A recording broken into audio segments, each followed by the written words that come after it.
Et bonjour. Même pour vous, je ne sais pas si je vous ai déjà rencontré. Non. Alors je vous explique, moi je suis youtubeur. Est-ce que vous connaissez YouTube? Oui, bah. Moi je demande parce qu'il y en a qui ne connaissent pas. Alors moi je filme un petit peu les jeunes dans la rue en leur posant quelques questions, c'est au sujet de la mort, parce qu'on y va tous. Ok. Et de bon matin, c'est sûr que ça fait un petit peu mal. Hein. Ouais, c'est vrai. Alors moi la grande question que je pose aux jeunes, c'est qu'est-ce que vous croyez après la mort? Est-ce que ça s'arrête? Est-ce que ça continue? C'est votre croyance qui m'intéresse un petit peu. Moi, personnellement, je suis chrétienne. Très bien, comme moi. Donc, Ah. du coup, Ouais. je pense rejoindre Dieu, là. D'accord, et mademoiselle? Pour moi, il y a...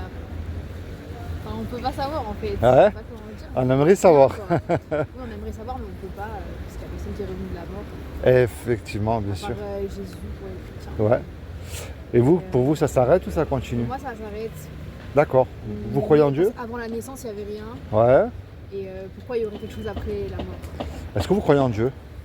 Sincèrement? Non, je croyais en Dieu, mais maintenant, plus trop. Plus trop, d'accord. J'ai perdu la foi, on va dire. C'est-à-dire? Comment ça se fait? J'ai du mal à me dire justement à propos de ça qu'il y a quelque chose après la mort. Ouais. Alors regardez bien. J'arrive pas à y croire. Il y en a qui jouent au loto parce qu'ils croient qu'ils vont gagner. Il y a une chance sur 1 million. Enfin, je crois même beaucoup plus. Imaginez qu'il y a une chance sur 1 million que ce que je vous dis est vrai. Ça vaut moins la peine de réfléchir et de se remettre en question. Si je me trompe, bah écoutez, j'ai rien fait mal, on rigole là, tous les 3 quelques minutes. Mais si je me trompe pas, c'est vous qui perdez gros. Regardez le petit Naël, le pauvre, quand il est parti de chez lui.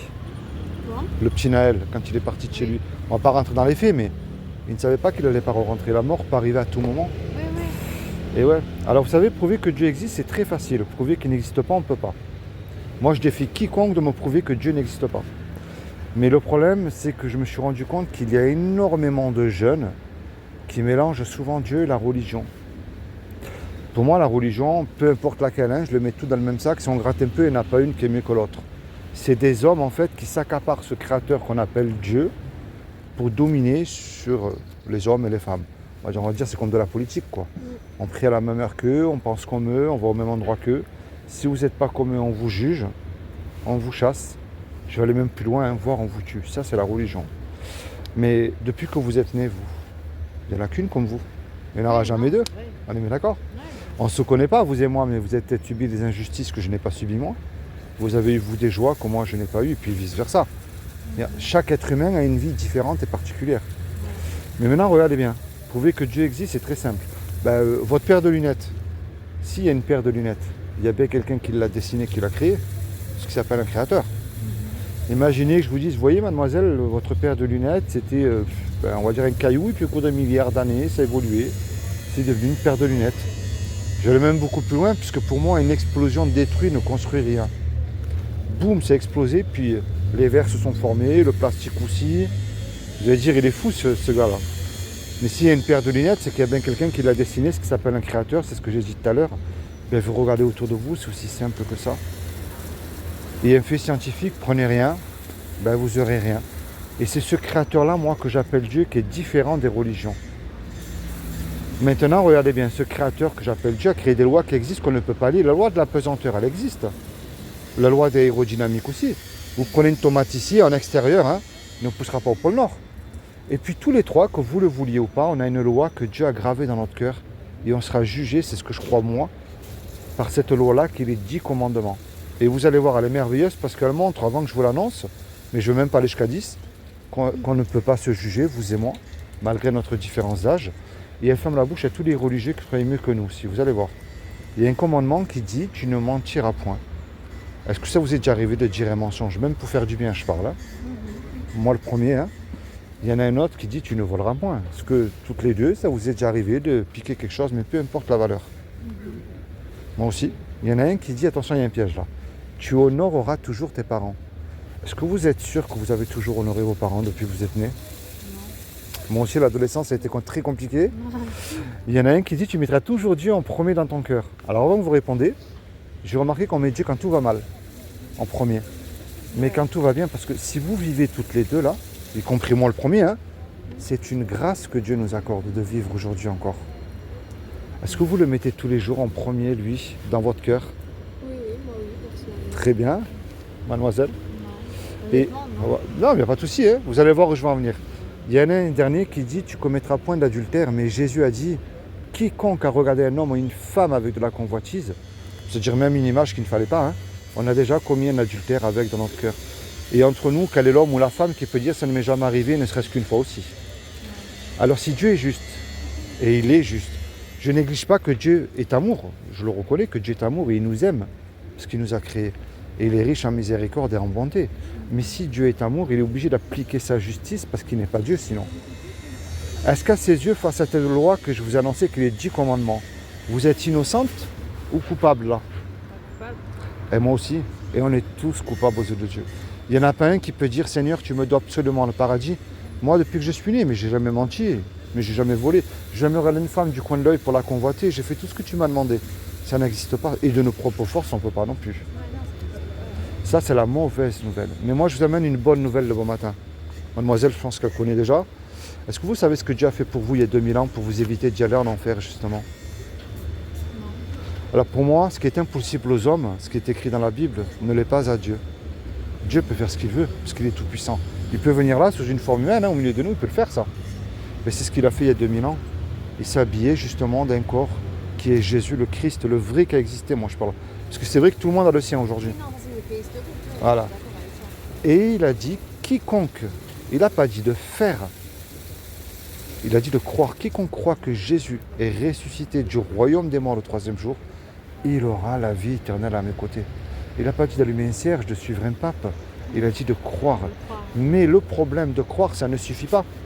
Parce qu'il y a écrit dans la Bible, c'est le frère de Jésus, Jacques, qui a écrit « Tu fais bien de croire en Dieu parce que les démons, ils y croient et ils tremblent. » Alors moi, le but, je ne suis pas mieux que vous et très loin de là. Et je ne vous juge absolument pas du tout. Je remplis ni les bancs des églises, ni aucune secte, rien de tout ça. La clé, c'est la repentance. C'est-à-dire qu'on se repent de nos péchés et avec foi. Parce que c'est la foi qui déclenche tout. Il y a encore écrit dans la Bible, c'est Jésus qui le dit, si vous direz à cette montagne et avec foi et sans douter, jette-toi dans la mer, elle se jetterait dans la mer. Mais la montagne, c'est une image, montagne de doute, de soucis, de dépression, d'addiction. Vous voyez? Et c'est ça qui demande, c'est la foi qui déclenche tout. Et imaginez là, tous les trois, on va faire un braquage et on se fait serrer, et on passe devant le tribunal. Puis Jésus nous dit, je vous laisse le choix. Vous me donnez 1 million d'euros de caution là, ou vous partez tous les trois 20 ans en prison. On n'a pas l'argent parce qu'on s'est fait serrer, vous et moi. Et on ne peut pas revenir en arrière et effacer le mal qu'on a fait. Et on ne peut pas dire au juge, monsieur le juge, sur la vie de ma mère, je ne recommence plus, vous êtes bon, miséricordieux, laissez-moi partir. Vous savez comment que ça ne marche pas ça? Ouais. Le juge, il va dire, c'est vrai que je suis bon, miséricordieux, mais vous me payez la caution, vous partez tous les trois en prison, c'est aussi simple que ça. On se regarde tous les trois, on ne sait plus quoi faire. Et puis il arrive tout à coup un homme qu'on ne connaît pas qui rentre dans la salle. Et cet homme-là, par amour pour nous, décide de payer la caution. Puisque la caution, elle a été payée. Le juge est satisfait, il nous libère. Mais imaginez-vous là dans le film, là tout de suite, cet homme-là qui a payé la caution, il se présente maintenant en retour devant vous. Qu'est-ce que vous allez lui dire à cet homme-là qui a payé la caution, sincèrement? Bah, merci. Si vous demandez un service, j'imagine bien que vous allez lui rendre. Ce qui est normal aussi. Ça dépend ce que c'est. Ben, vous voyez cette image que je viens de vous donner là? C'est ce que Jésus a fait pour vous sur la croix il y a 2000 ans. Et ce qu'il vous demande, mademoiselle, ce n'est pas une religion. C'est une relation personnelle. C'est-à-dire que vous lisez la Bible. Et vous allez dire, mais c'est fou, ce verset, c'est pour moi. Et puis, pour votre ami, ça sera différent. Pour moi aussi. Vous voyez? Et c'est ça qu'il demande. Parce que dites-vous bien une chose, que la mort, on y va tous. Si je vous pose la question à quel âge, à quelle heure vous allez mourir, moi en tout cas, je ne sais pas. Mais la grande question avec un point d'interrogation, est-ce que je suis vraiment réconcilié avec Dieu? Est-ce que je suis sûr de passer l'éternité à ses côtés? Vous savez, dans la tombe, il n'y a pas de repentance. Moi, le purgatoire, j'y crois pas. C'est l'enfer ou le paradis. Au milieu, jugement. C'est ce qui est écrit dans la Bible. Et moi, je vous encourage à vous rapprocher de Jésus, le Jésus de la Bible. Pas le Jésus d'une religion. Pas le Jésus d'une église. Celui qui a existé, le vrai. Ouais, le vrai. Vous voyez? Maintenant, regardez bien. Je sais que Jésus a existé. Eh oui. La religion, c'est autre chose. Pas des faits historiques. Eh oui, ben vous parlez de faits historiques. La Bible, c'est pas un livre religieux. Pas du tout. Enfin, un peu quand même. Mais on en a fait... non, c'est loin de là. La Bible, c'est un livre historique que vous allez trouver à travers l'histoire et l'archéologie. L'archéologie, c'est une science. Vous prenez quand même Abraham, Noé, Moïse, on ne peut pas nier qu'ils n'ont pas existé, ces hommes-là. Mais ce qu'il y a dans aucun livre, et là je mets le point sur religieux, et peu importe laquelle de religion, c'est des prophéties accomplies à la lettre. Et il n'y a que ça, et ça c'est dans la Bible. Des prophéties et accomplies. Vous en avez qui se sont déjà accomplis, qu'on peut prouver. Vous avez la chute de l'Irak et de Saddam Hussein qui est prophétisée par Ésaïe et Jérémie dans l'Ancien Testament. Et vous en avez d'autres qui sont en train de s'accomplir aujourd'hui, mais à une vitesse incroyable. Et vous savez, le plus terrible, et ça je suis obligé de vous le dire, tous ceux qui auront foulé au pied l'évangile ne passeront pas l'éternité à côté de Jésus. Et ça, c'est terrible. Et c'est pour ça que moi, je vous encourage, je ne suis pas mieux que vous, loin de là. C'est toute seule dans votre coin, dans votre chambre. Vous vous repentez de vos péchés, vous vous tournez vers Jésus. Et c'est ça qui demande. Péché, ça ne veut pas dire, excusez-moi le terme, d'avoir fait une connerie. Hein. C'est de ne pas croire en lui, par exemple. Ça, c'est un péché. Vous voyez? Est-ce que vous avez une Bible à vous, personnelle? Non, Est-ce que vous avez déjà lu la Bible? oui. Alors moi, je vais faire cadeau d'une Bible, c'est gratuit. C'est pas une grosse Bible. Vous n'avez rien à me donner, c'est gratuit. Et je vous encourage à la lire tous les jours. Soulignez ce que vous comprenez. Ce que vous comprenez, vous le mettez en pratique. Je prends le mensonge, c'est plus simple. On va dire là, sur le banc, si je mens, mes parents, mon prof, bon, je m'en fous, hein, personne ne le sait. Mais je ne peux plus me comporter comme ça, parce qu'il est mort pour moi à cause de cela. Et je décide de ne plus mentir et de le suivre. Et peu importe ce que ça me coûte, je sais que derrière, il va me bénir. Parce que j'aurais fait ce que lui-même m'a demandé de faire. Vous voyez, c'est ça la foi. Je vais faire cadeau d'une Bible, comme ça vous l'aurez. Vous embêtez pas. Bon, j'ai pour ça dans la rue. Hein. Est-ce que vous possédez une Bible, mademoiselle? Oui, mais je l'ai. Bon, On se l'a prêté au fait. j'en ai deux. Allez, Ah, c'est gentil. ça c'est pour vous. Et ça c'est pour vous aussi. Je vais vous laisser un souvenir de moi. Je vous encourage à le lire.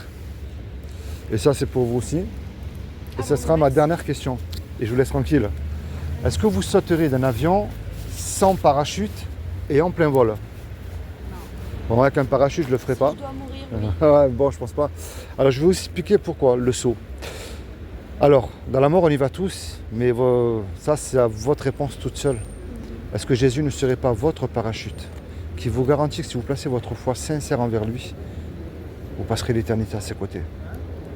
Le saut, le petit livret que je vous ai remis, vous avez en introduction pourquoi suivre Jésus. Au milieu, c'est un évangile de Jean qui est un des 66 livres de la Bible, pour connaître le Jésus de la Bible, pas d'une religion, pas une superstar, de la Bible. Et à la fin, dans les dernières pages, vous avez des petits encouragements à mettre avec Dieu toute seule. Vous voyez, moi je ne remplis pas les bancs des églises. Si vous y allez, je ne critique pas, mais ce n'est pas mon but, c'est pas ça.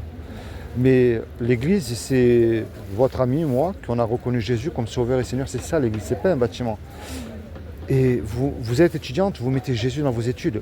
Je ne sais pas si vous êtes en couple, vous mettez Jésus dans votre couple. Ça ne va pas avec vos parents, dans votre maison. Et c'est ça qu'il demande. Et c'est ça qu'il veut faire avec vous tous les jours. Vous voyez? On en a fait une religion. La religion nous dégoûte de Dieu quand on voit tout ce qui se passe. Mais ça ne veut pas dire que Dieu n'existe pas, encore une fois. Vous voyez? Il y en a qui se servent de la Bible, vous me le direz, oui, je vous donne la réponse, mais c'est faites ce que je dis, mais pas ce que je fais. Vous voyez? Mais c'est pour ça que la Bible, c'est important de la lire. Il y a beaucoup de choses que Jésus nous a avertis qui se passent aujourd'hui. Et lui, ce qu'il veut être, c'est votre berger, tout simplement. Bon allez, soyez bénis toutes les deux, merci de m'avoir supporté. Merci pour les quelques minutes aussi. Et puis, j'espère que vous vous souviendrez de ce que je vous ai dit et de la lire, la Bible. Ouais. Allez, La lire, ouais. bonne continuation, bon courage. Puis merci, bonne journée. Au revoir, merci.